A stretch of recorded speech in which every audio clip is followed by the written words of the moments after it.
And, I don't want to say feedback in terms of negative, right? Corrective feedback.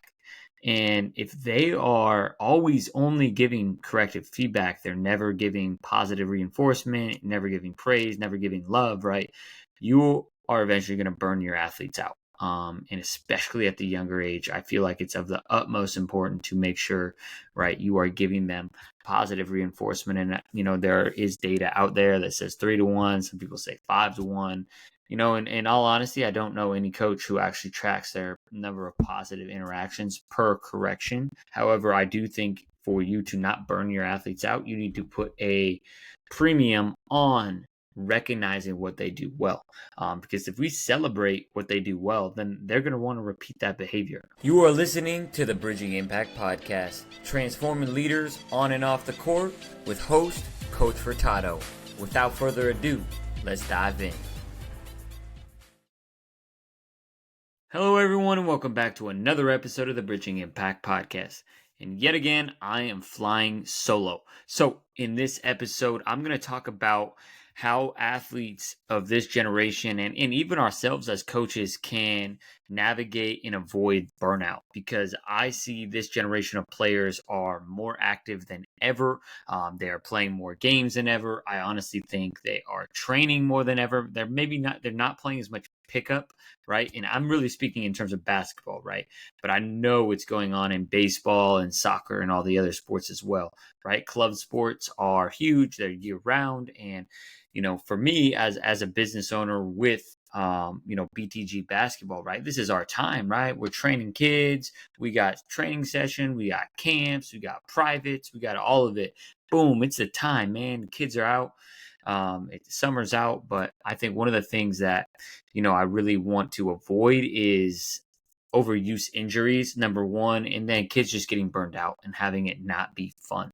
So I think number one, when I think about, making sure that our athletes are not burning out, is making sure that we keep the joy in what we do, right? Whatever that sport is for you coach, you need to make sure that it's still joyful. And joyful doesn't mean you're sitting around and you're playing duck, duck, goose, right? With 14, 15-year-olds and you're doing la, la, la, right?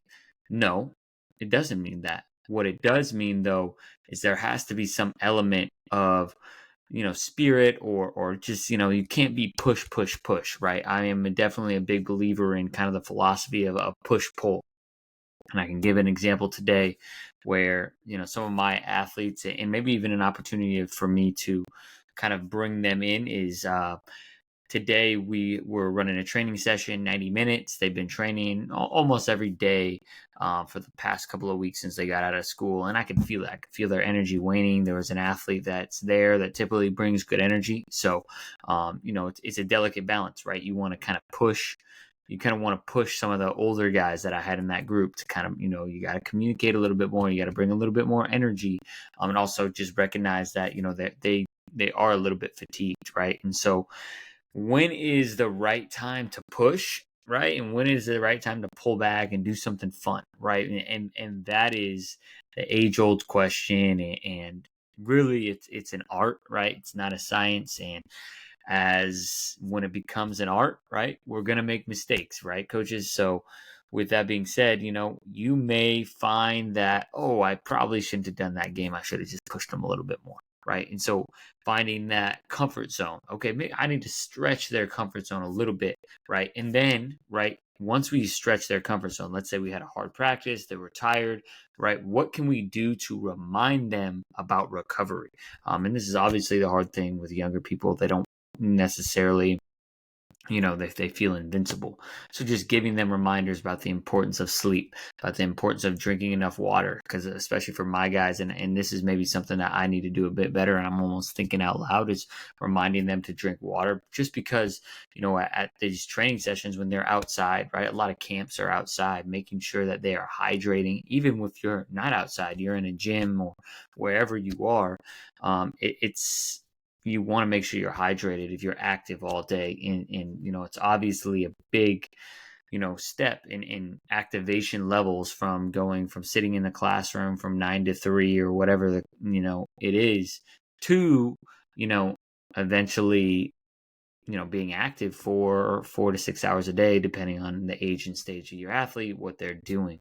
So I just think the recovery aspect is so important. So making sure you're having joy in practice. And for me, I think a lot of joy is just the attitude and the energy that you bring, right? Making sure that, you don't want a you don't want your culture to be fear-based, right?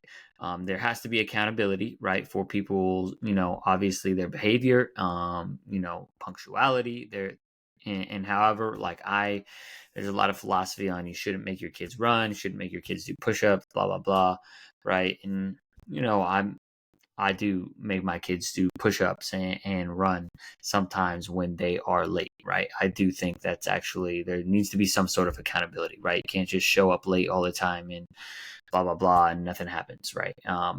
For me, it's a little bit different when it's a training session versus a practice. For me, training session is for them. When they show up late, they're forfeiting time that they could have been getting better at. So they chose not to train, right? They lose that time. And for a practice session, right, when it's a team, and you have to hold them accountable. And so how does that have to do with burnout, right? Obviously, it's your push, push, push. You got to do 1,000 push-ups, right? I don't want to say we've all seen Coach Carter. Maybe that's a good movie watch for all of us coaches in the summer. It's Coach Carter, and it makes him do so many, I don't know, thousands of push-ups, thousands of lines, whatever it is.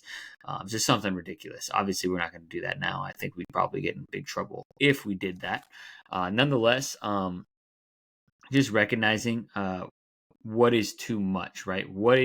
I think asking yourself, is this actually helping this athlete learn from their mistake, learn from their behavior? I think that's honestly what we should be looking at when we're looking at punishment. And I think, with burnout, a lot of times it's again, there's a great episode. If you haven't listened to this one, go back and listen to the most recent Jamie Beckler episode, where he talks about one of the challenges with coaches is they give a lot of feedback and instruction.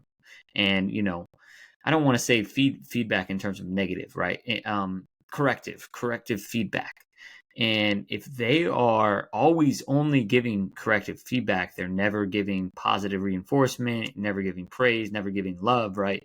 You are eventually going to burn your athletes out. And especially at the younger age, I feel like it's of the utmost importance to make sure, right, you are giving them positive reinforcement. And, there is data out there that says 3-to-1. Some people say 5-to-1.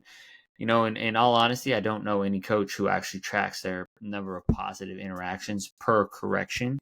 However, I do think for you to not burn your athletes out, you need to put a premium on recognizing what they do well. Because if we celebrate what they do well, then they're going to want to repeat that behavior. A lot of times, especially, kind of, I'm going to transition into a little bit more of my youth development hat, like for kids that act out, right, that have behavior issues, and this is an incredible oversimplification, and every kid is different. It's to get attention. So if you can give them attention and you can recognize when they do something well, boom, that's a hook. And again, that's probably an episode on a whole nother day for, summer camp, when you got a kid that's pissing you off, right? And their behavior is terrible. So, there's a couple things. Just call parents, say, see you later. But that's, again, for another day. So, and all in all, right, I feel like it's of the utmost importance for us to recognize our role to encourage our athletes to recover, make sure there is joy in our trainings, our practices. And I would say, just lastly, kind of recapping, making sure that when we are giving out discipline, right, we are also giving out love when we're not giving out discipline, and making sure that discipline is really intentional. So again, appreciate you all for listening. Just a monologue and me talking. I will be getting some guests on coming up in the next couple of weeks. It's been a grind.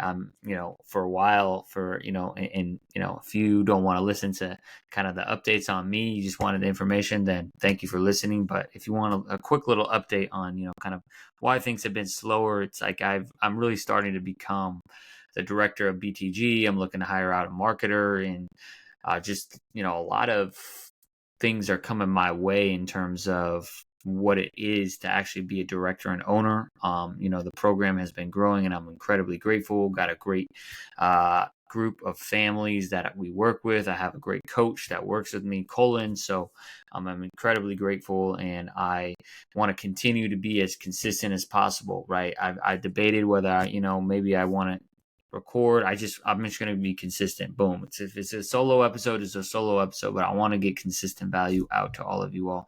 And I really do appreciate if you listened all the way through this, and you got so many other options to listen to watch, to do.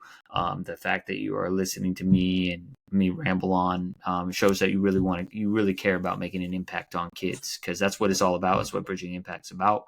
It's to 10x our impact on kids and really make sure that they love sports, right? They want to be physically active for the rest of their life, and they want to learn, and they want to take leadership positions later on, and we want to spark that motivation and passion inside them. So appreciate you all. There will be another episode out next week. If you got something from this, you think someone would benefit from this episode, you see them maybe burning their kids out, whatever it is, send it on their way. So appreciate you all. Coach Furtado out. Thank you for listening to this episode of the Bridging Impact Podcast. We'd love it if you would like, subscribe, leave a comment and a review on whatever platform you're on. It's the best way to help us grow. We appreciate you for doing that. We'll shout you out on social media. I'd also love if you connected with me on social media. Let me know your thoughts, and this is why I do it. I want to share knowledge and wisdom from experienced leaders to people like yourself and myself, so we can have this dialogue and move forward, make an impact on the world. So stay tuned, stay subscribed. Cheers.